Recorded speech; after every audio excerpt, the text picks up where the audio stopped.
going to introduce you to an electric screwdriver. I'm also going to go ahead and show you how to use it.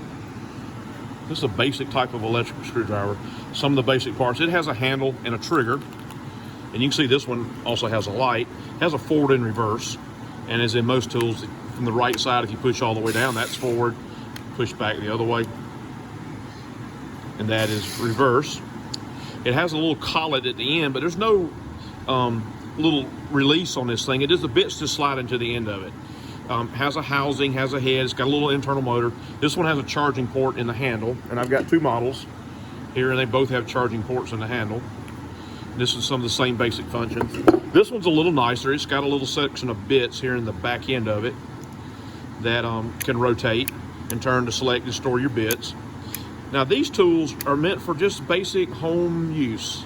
It'd be something you would buy for your wife, that she can hang little things, take little things apart. These are not powerful at all. They're not strong at all for any like heavy work or anything, but they'll do some simple functions. I have seen electricians use them, like I have in here in my demo, to putting switches and covers in and out, because it saves trouble of twisting your arm all day long, which will cause a lot of wear and tear on your wrist eventually.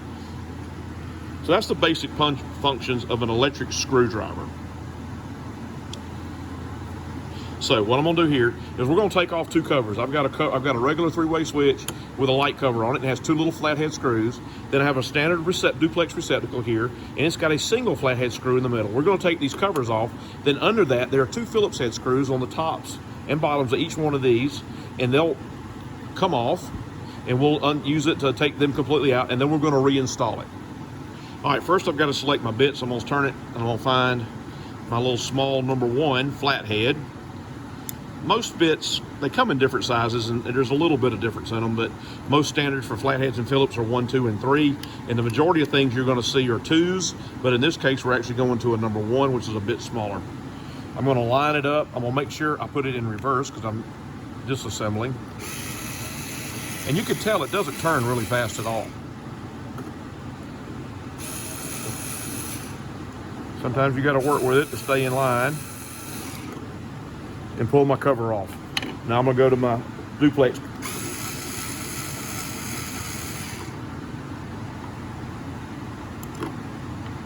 Pull that cover off. I'm gonna remove that bit, and it just slides in and out. Anything that's 1/4 inch is gonna fit into that. Put it in my little bit carrier. Find my number 2 Phillips, which is what I need for this. Simple, small little Phillips bit, sometimes also known as a cross bit. Place it in the end, and that's it. Make sure I'm in reverse still. And I'm gonna pull up on the recep a little bit, because it's got a little washer behind it that keeps it, but sometimes they'll fall out. And I'm having to press down a little bit because they've got a little wear on these. That's come loose.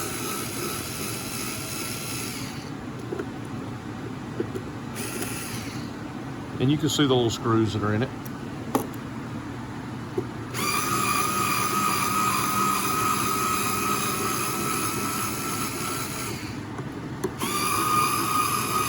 I'm stopping before I pull the screw all the way out because I don't want to lose the little washer that's behind it. And when you pull up on it, it helps the little washer to free spin. And right here you can see the little washer that's on the back of these screws. So that's disassembly, and I'm going to do the reverse step. I'm going to make sure I push my drill forward reverse select all the way across to forward.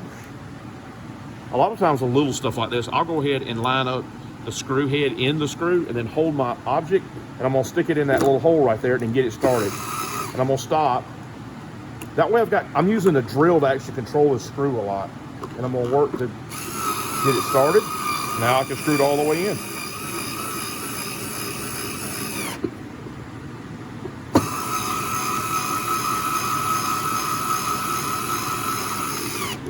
And you'll hear it slow down when it gets snug. These things don't have a lot of strength. Again, I'm going to take the bit, we'll put it in the screw head, and I'm going to use it to help control my screw.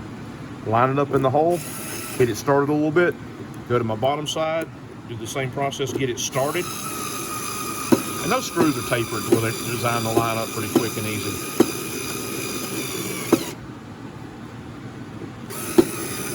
And this thing will tighten decently, but it's nothing like a regular drill. All right, my fixtures are in. Take out my Phillips bit, stow it away, find my little flathead bit, place it in the end.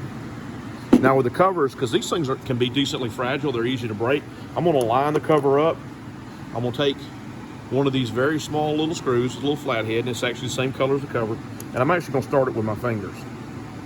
Just a couple turns. I'm going to take my light switch cover. It lines up around the head of the light switch, and it has 2 screw holes for it, one at top and one at bottom. If you look in, you can see the little spot that's inside of the actual switch where the screws go, and those are mounting plates, screw holes. Again, turn my drill until it aligns, and when it snugs, I'm going to stop, because these covers will crack and break.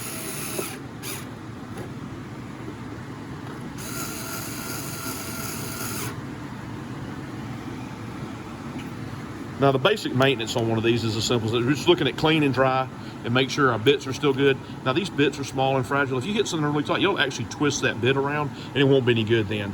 So you want to check your bit as your last part. And that's using an electric screwdriver.